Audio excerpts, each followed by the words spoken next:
I asked you to watch Mulholland Drive. Yeah, you did. That you did. Yeah. So why don't you tell me what were your thoughts? How did you feel? With Mulholland Drive, I gotta say, I absolutely love the lesbians.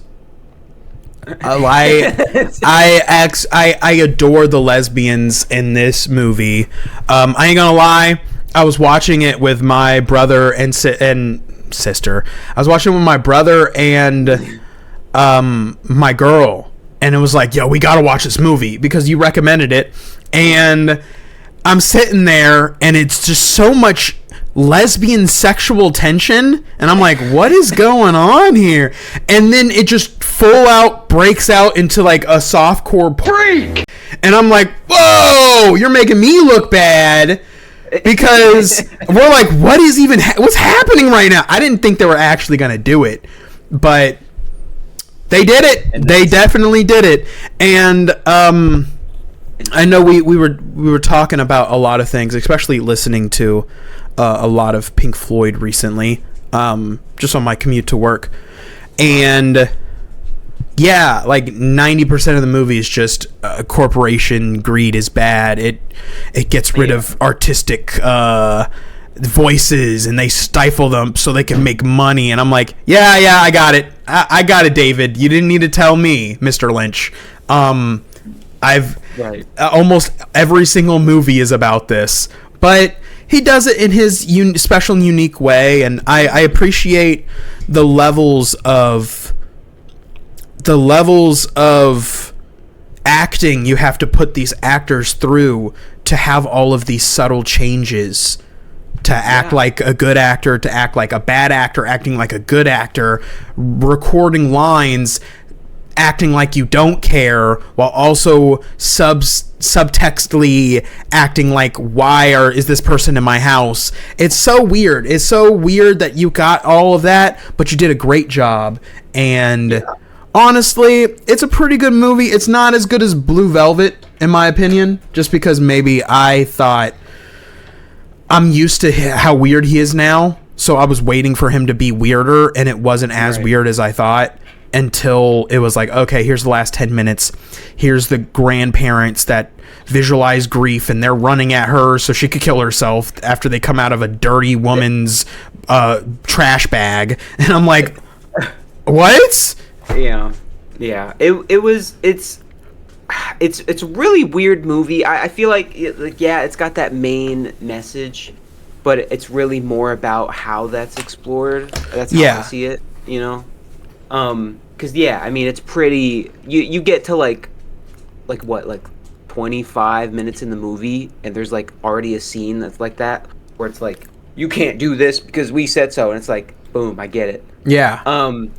But the way that's done, and how that's told on a more personal level, and explored, I think is interesting, and like the way the character dynamics and like how the stories told to you is interesting. But I mean, when I saw this before Blue Velvet, and I was like, what? I was like, the first time I saw it, I'm like, I don't even know.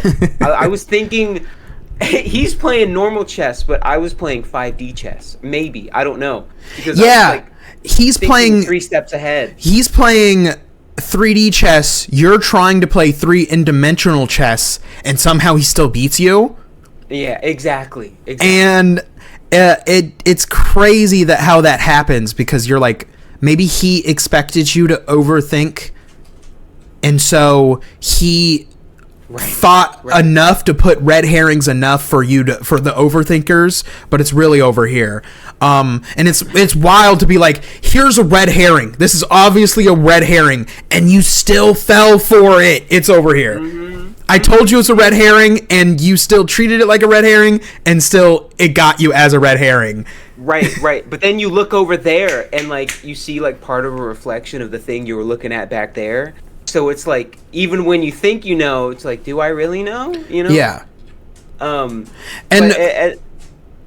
I was just gonna say, when you first saw the movie, like me, how did you feel about Billy Ray Cyrus being in this movie? I forgot he was in it. I rewatched it too, and I was like, "What the freak?" I don't know. I think I like how his character's played, where he's just like, "Yeah, I'm here. I'm doing this. Okay." Yeah, Right. honestly, I would have loved to have been in the room when they were when David Lynch was pitching to Billy Ray Cyrus, you're gonna be in this movie. It's a weird movie. You're gonna bang on the wife of the director, and then just see how that goes. Yeah, yeah. I remember I've seen interviews where he's like, if that movie never happened, Anna Montana never would have happened. Oh, really? Yeah. So yeah, did that give him the money? Did that give him? Wow. Like his way in to like help get his daughter and everything going. That's insane. Crazy. It's that. wild. Thank you, David Lynch. Yes, I want to see. I want to see Hannah Montana. I want to see Miley Cyrus go on a stage, look deep into the eyes of a camera, and say, "Thank you, David Lynch. I owe my life to you." Honestly. And then she stops talking. Respect. She stops talking in midway, but it still keeps playing. It's a recording. Silencio, silencio, and she kept saying that. And my brother turned to me. We haven't talked because we don't talk during movies. He turned to me and he was like, "That means silence in Spanish." I'm like, I know it means silence in Spanish. You didn't have to tell me that. That's some shit I would say. That's amazing. Man, but okay, that's really it. That's really it. I understand. Yeah, this is in the dream sequence. This is the Hollywood dream, and then we spend 80% of the movie on that, and then it's like, no, this is actually the everyone backstabs people and people set people up to die and stuff. And I was like, honestly, although it was a subterfuge, it was a subversion, I was way more into the dream because I'm like, are people actually hunting her down? Yeah, I want to know who's hunting her down. And then it was just like, oh no, that's just BS. There were lesbians and they had a fight, and then she hung her out to dry, and then que sera sera, you know? Yeah. But I will say that a lot of the movie, like the way it gets to where it's going, I think it's done really well. But for me, it's like those key points in the movie, like the really disturbing parts really jump out to me. Whenever I think about the movie, that's what I think about. Oh. Like the scene with the guy in the alley, or like when they find, you know, they go into her room and they see her on the bed. That's like, I didn't see them. That's the movie to me. I didn't see them as disturbing when I was watching them. So I'm just oh damn, she's dead. Someone must have, the people trying to get a hit out on her must have killed her. No, that's actually they're in bed, and then we're gonna go to an opera play, and then it's gonna be weird, and then now here's the real story, and then like a good chunk of it, since it is like a subjection to this theming that he wants to show with these characters that are like recontextualized from a real story. Most of the time you spend time like in the diner with a person that I'm like, what does this have to do with anything? And then it turns out it doesn't really have to. It's just a metaphor. It doesn't really have to do with the story.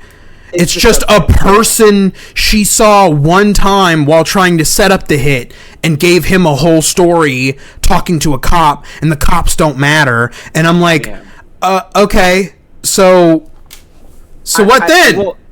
It's really how you like. I think it's a movie that's meant to be watched multiple times, because you'll go back and you'll notice things with that new information. Like just now, us talking, the scene where they find her in her bed and she's dead.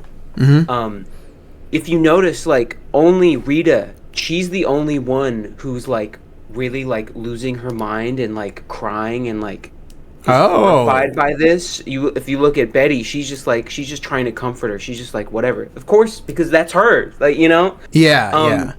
And the little things like that, and like I don't know, just the way it's constructed. For me, when watching it, the emotional impact is very high.